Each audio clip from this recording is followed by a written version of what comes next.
گناہوں کا چسکا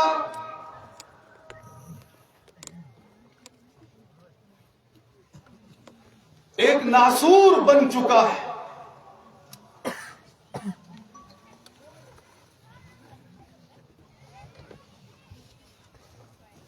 جس طرف دیکھیے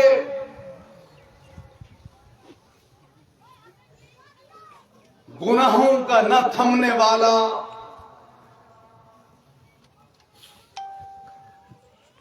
ایک طوفان برپا ہے.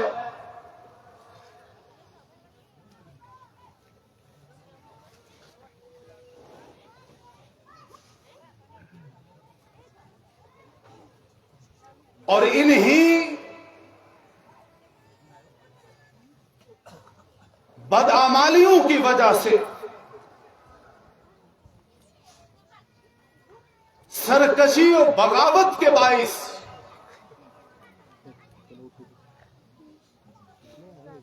آج امت مسلمہ کو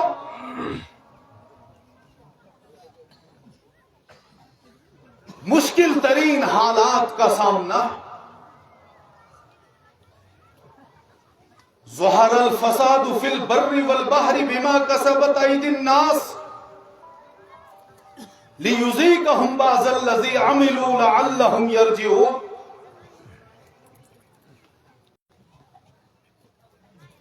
سورہ روم میں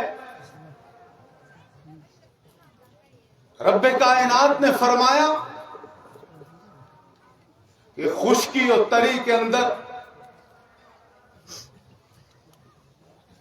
جو فساد و فجور برپا ہے یہ ہمارے اعمال بد کا نتیجہ ہے.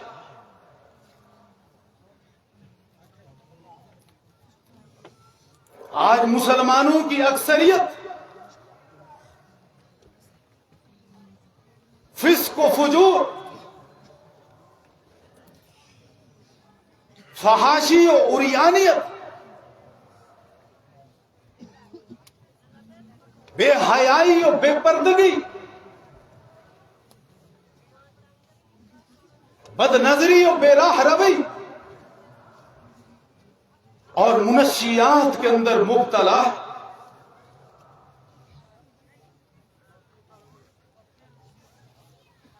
اور اب نوبت یہاں تک پہنچ چکی ہے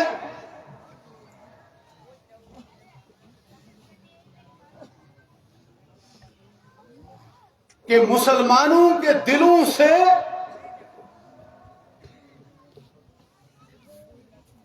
گناہ کا احساس ہی ختم ہو چکا.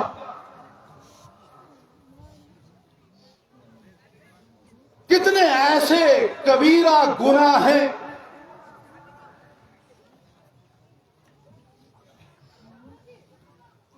جن میں لوگ ملوث ہیں،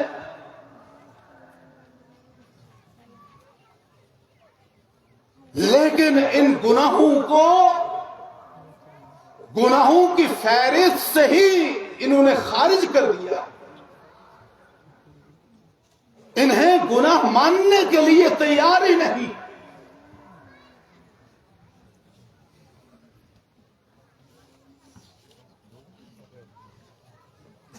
ارشاد باری تعالی ہے کلا بل ران علی قلوبہم ما کانوا یکسبون.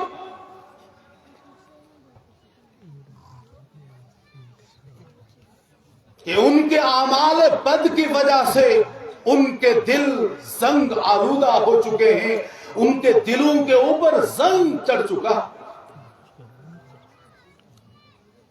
اور رسول اکرم صلی اللہ تعالی علیہ وسلم نے ارشاد فرمایا کہ جب کوئی بندہ گناہ کرتا ہے تو اس گناہ کی نحوست کی وجہ سے اس کے دل کے اوپر ایک سیاہ دھبا لگ جاتا. اگر اسے احساس ہو گیا اس نے توبہ کر لی تو توبہ کی وجہ سے وہ داغ، وہ نقطہ، وہ سیاہ دھبا دھل جاتا ہے. اور اگر توبہ نہیں کی، مزید گناہ کرتا رہا تو دل کے اوپر وہ سیاہ دھبے لگتے رہتے ہیں حتیٰ کہ اس کا دل مکمل طور پر سیاہ ہو جاتا ہے. پھر اسے گناہ کا کوئی احساس نہیں رہتا, پھر اسے نیکی کا کوئی احساس نہیں ہوتا. نیکی کرنے پر ذرا برابر اسے خوشی نہیں ہوتی کیونکہ اس کا دل سیاہ ہو چکا ہے. گناہ کرنے پر ذرا برابر بھی اس کو ندامت اور شرمندگی نہیں ہوتی کیونکہ گناہوں کی وجہ سے اس کا دل سیاہ ہو چکا.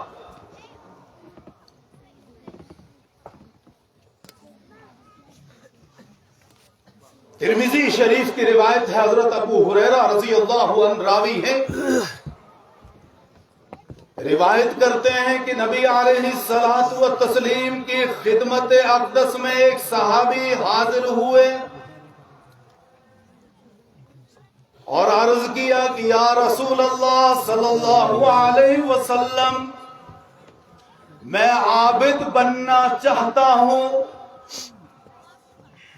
حضور نے فرمایا اتق المحارم تکن اعبد الناس, اگر تو عابد بننا چاہتا ہے تو عابد بننے کے لیے تجھے اللہ رب العزت کی طرف سے حرام کردہ چیزوں کو چھوڑنا ہوگا. گناہوں سے, بدعمالیوں سے, اللہ کی نافرمانی, بغاوت اور سرکشی سے اپنے آپ کو بچانا ہوگا, پھر تو عابد بن جائے گا. اس روایت سے یہ بات معلوم ہوئی کہ جو بندہ اپنے اعضائے جسم کی حفاظت کرتا ہے, اپنی آنکھ, اپنی زبان, اپنے کانوں, اپنے ہاتھوں, اپنے پاؤں, اپنی شرمگاہ وغیرہ کو گناہوں سے بچاتا ہے,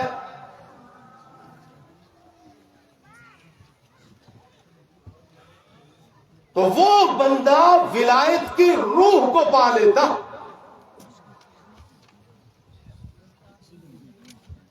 عام آدمی اور صالحین میں فرق یہی ہے, صالحین گناہوں سے بچتے ہیں اور عام آدمی نیک اعمال بھی کرتا رہتا ہے اور گناہوں سے بھی نہیں بچتا.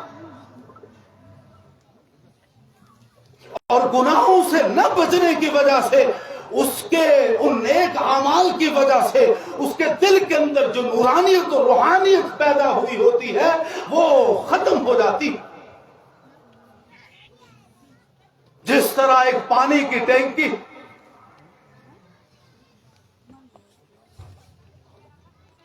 ایک نہیں 2 انچ کی پائپ سے اس میں پانی آ رہا, بڑے پریشر کے ساتھ آ رہا, لیکن آگے ٹینکی کا وال کھلا ہوا,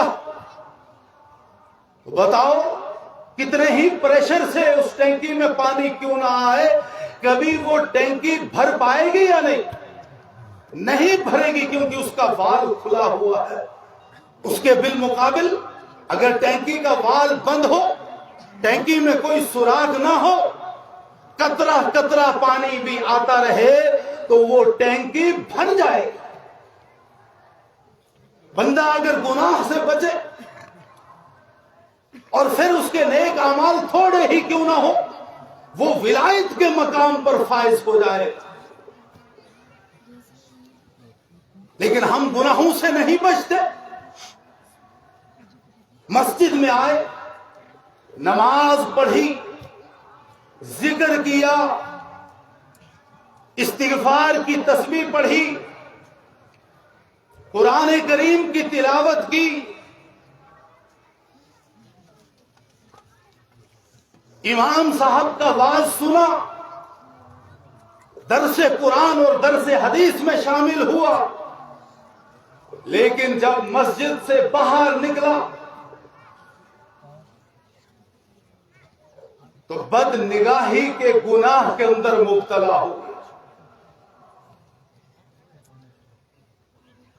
کسی غیر محرم کو شہوت کی نگاہ سے دیکھ لیا,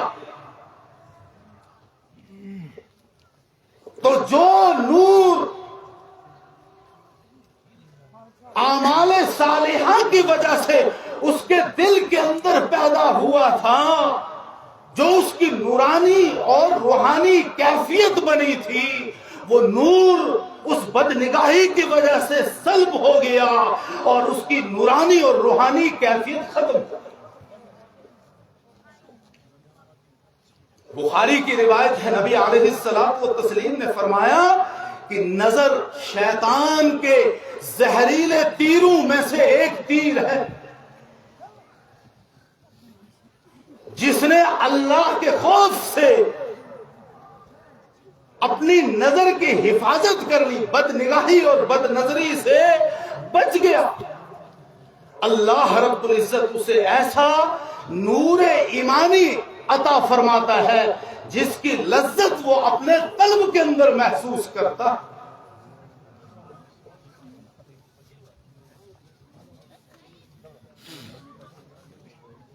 حیات الصحابہ میں ایک واقعہ لکھا ہے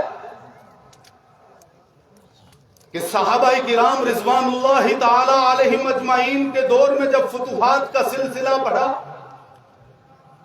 تو دشمنان اسلام یہود و نصارہ کو تشویش ہوئی، وہ اپنے پادریوں کے پاس پہنچے، کہنے لگے یہ مسلمان تعداد کے اعتبار سے بھی کم ہیں، مال اور اسباب و وسائل کے اعتبار سے بھی ہم سے پیچھے ہیں، لیکن یہ آگے بڑھتے جا رہے ہیں، علاقوں کو، ریاستوں کو، ملکوں کو فتح کرتے جا رہے ہیں، اس کی کیا وجہ ہے؟ کہ جاؤ ان کے درمیان میں چند دن گزار کے آؤ اور ان کے شب و روز کے اعمال دیکھو۔